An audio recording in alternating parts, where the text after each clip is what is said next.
कैसे पूरा किया जाए।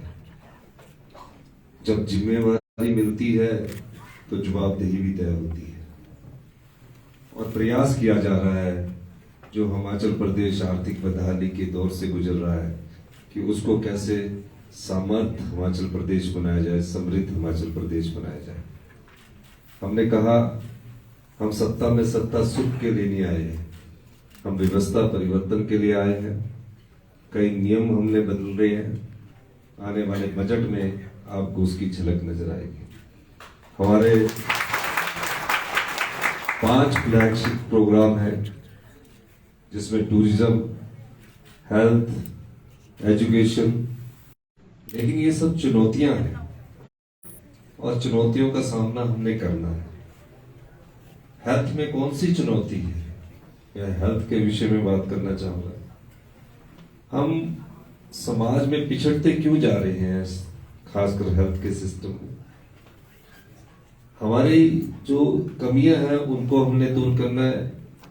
हेल्थ मिनिस्टर साहब ने मीटिंग बुलाई, हमारे जो सेक्रेटरीज थे मेडिकल कॉलेज के स्टाफ आए, और हमने कहा कि हमें अपने मेडिकल कॉलेज में वर्ल्ड क्लास टेक्नोलॉजी लाने की जरूरत है। हम ये नहीं सोच सकते कि आज यहां से पेशेंट को वहां भेज दिया जाए, और उसके लिए हमें चाहे इंटरनेशनल स्टैंडर्ड का कंसल्टेंट क्यों ना अपॉइंट करना पड़े। उस दृष्टिकोण से हम आगे बढ़े। और सबसे पहला है जो हॉस्पिटल का फेस होता है वो कैजुअलिटी होता है। जब कोई आदमी कैजुअलिटी आता है तो उसमें एक बेड में 2-2 पेशेंट बेड 3-3 लेटे होते हैं। ये तो पेशेंट का हाल होता है, और जो वहां स्टाफ नर्सेज होते हैं उनका उनसे भी बुरा हाल होता है, और जो डॉक्टर होते हैं उनसे भी बुरा हाल होता है। तो हमने डिपार्टमेंट ऑफ इमरजेंसी मेडिसिन की बनाने की तैयारी की, और इस दृष्टि से हम आगे बढ़े, और हमने उसमें स्टाफ स्ट्रेंथ बढ़ाने का बढ़ाई जाएगी। और जो अभी बजट के बाद डिपार्टमेंट ऑफ इमरजेंसी मेडिसिन होगा उसमें स्टाफ स्ट्रेंथ होगी, क्योंकि सभी से चर्चा करने के बाद एक निष्कर्ष पर हम पहुंचे कि डॉक्टर 16 घंटे 18-24 घंटे अगर काम करेगा। हम लोग राजनीतिक जीवन में है, हम भी थक जाते हैं। फिर जब आदमी थक जाता है, प्री ऑक्यूपाइड माइंड होता है, तो हर कुछ तरीके से वो काम प्रॉपर तरीके से कर नहीं सकता। और जब हम आराम से काम करें, 8 घंटे भी आराम से काम करें, तो अच्छे ढंग से काम हो सकता है। उस दृष्टिकोण से हमने इमरजेंसी मेडिसिन में 6 बेड्स पर 1 नर्सेज का हमने किया है,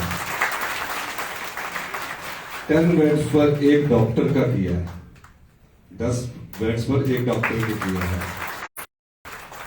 आईसीयू जो होता है, इंटेंसिव केयर यूनिट जो होगा, उसमें पर नर्स पर 1 बेड किया है।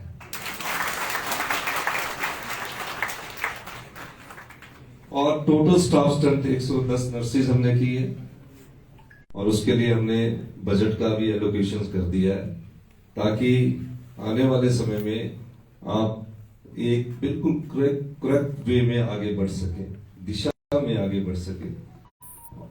किस प्रकार के टेक्नोलॉजी और मेडिकल कॉलेज में आए, हमने फैसला किया कि सिटी स्कैन भी जितनी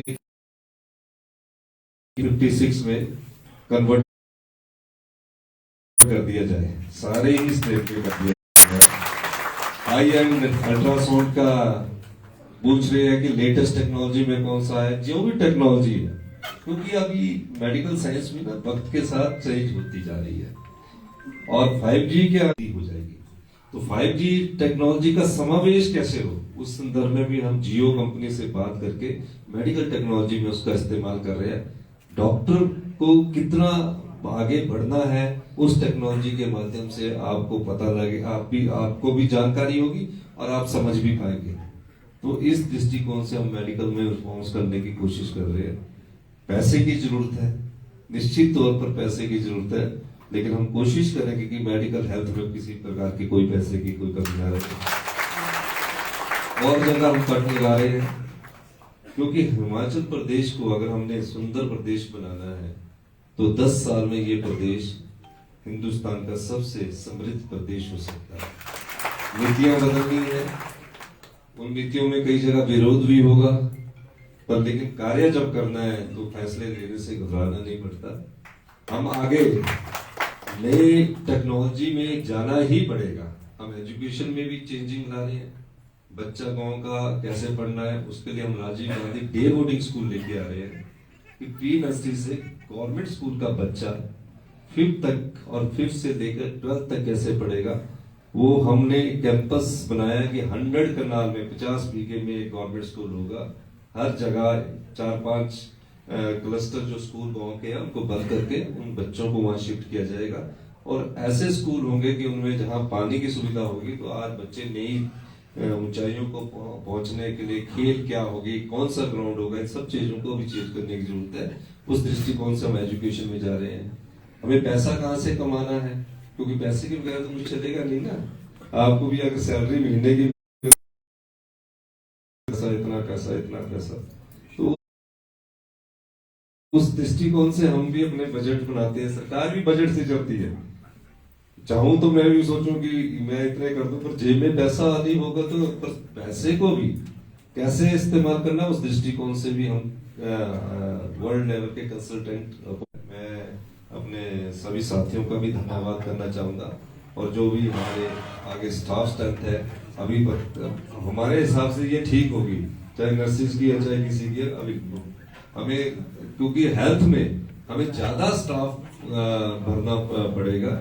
हमने इसीलिए कहा कि 6 महीने के जो फैसले हैं उसमें मेडिकल एजुकेशन को हमने बाहर रखा है, मेडिकल स्टाफ को बाहर रखा है, इसलिए कोई चीज हम डिनोटिफाई नहीं कर रहे। पर कई जगह क्या हुआ है, हमारे सीएससी खोल दी गई है और कई जगह एमडीएमएस को पीएससी में भेज दिया गया है। हम चाहते हैं कि उनकी जरूरत हॉस्पिटल में है, सीएससी में है, तो एक अच्छी सीएससी बने ताकि उनको भी सुविधा मिल सके। तो इस दृष्टिकोण से भी मेरे ख्याल हमने फैसला किया है। स्कूल प्रिंसिपल का काम क्या होता है कि कोर एजुकेशन सिस्टम को देखे। आजकल में वैसे बोलना नहीं चाहिए, प्रिंसिपल आजकल बिल्डिंग्स वर्क्स में बेचारों में इतने दौड़े रहते हैं, नक्शे लेके दौड़े रहते हैं, वो बाहर कैसे कम किया जाए उस दृष्टि से भी हमारी सरकार काम कर रही है। और जो एडमिनिस्ट्रेटर है वो किस ढंग से काम करे वो हमने बात की है। परचेजिंग में आपके 3-3 साल लग रहे हैं, 2-2 साल लग रहे हैं, बुरा ना मानना अब, क्योंकि फिर क्या होता है डॉक्टर पर प्रेशर पड़ जाता है, मरीज डॉक्टर के पास आता है, या ऑपरेशन की सुविधा नहीं। उसमें भी हम काफी बदलाव कर रहे हैं। इस बजट में वो बदलाव आपको देखने के मिलेंगे। थोड़ा सा प्रिंसिपल वगैरह को दुख जरूर होगा, लेकिन उसको क्योंकि मैं चाहता हूँ जो जिसका काम है वो करे। कंस्ट्रक्शन डिवीजन अगर किसी का काम तो कंस्ट्रक्शन वाले करें, डॉक्टर्स का काम डॉक्टर करे, उनको क्या सुविधा दिए वो सब पावरें हम आपको देने भी जा रहे हैं और उसमें रिफॉर्म भी करने जा रहे हैं। इन्हीं शब्दों के साथ आप